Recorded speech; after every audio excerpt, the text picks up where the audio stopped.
কোরবানির ঈদকে সামনে রেখে এবার কুষ্টিয়ায় প্রস্তুত 2 লাখ পশু। গত 2 বছর খামারিরা লোকসানে পড়লেও এবছর তা কাটিয়ে ওঠার আশা করছেন। গরু লালন পালন করছেন সম্পূর্ণ প্রাকৃতিক পদ্ধতিতে। ছাল গুঁড়া ফেসারি ধানের গুঁড়া চিকন ছাল মোটা ভুসি বিচুলি ঘাস এগুলোই খাওয়াই। পথে যাচ্ছে মানে আমার ভয় দেখায়, এই নিরাপত্তা আমার নাই। দক্ষিণ পশ্চিমাঞ্চলের সবচেয়ে বড় পশুর হাট মেহেরপুরের বামুন্দি নিশিপুর। এখান থেকে গরু কিনতে দেশের নানা প্রান্ত থেকে আসছেন ব্যবসায়ীরা। প্রচুর গরু আমদানি হয়, আমরা প্রতি বছরই আসি গরু কিনি। যশোরের শার্শা ও বেনাপোলে পশু খামারিদের কাটছে ব্যস্ত সময়। তবে গোখাদ্যের দাম বাড়ায় লাভ নিয়ে শঙ্কায় তারা। দানাদার খাদ্যের দাম হিসেবে গরুতে লাভবান হতে পারবো কিনা তা আশা করতে পারছি না।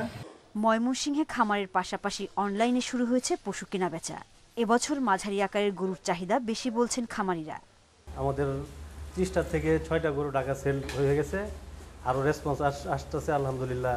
পশু লালন পালন ও চিকিৎসা সহ নানা পরামর্শ দিচ্ছেন প্রাণী সম্পদ কর্মকর্তারা। বিভিন্ন উপজেলা ওয়াইজ আমাদের গবাদি পশুর খামারের গরুর তথ্য, তার খামারের মালিকের মোবাইল নাম্বার সহ সকল তথ্য দেওয়া আছে।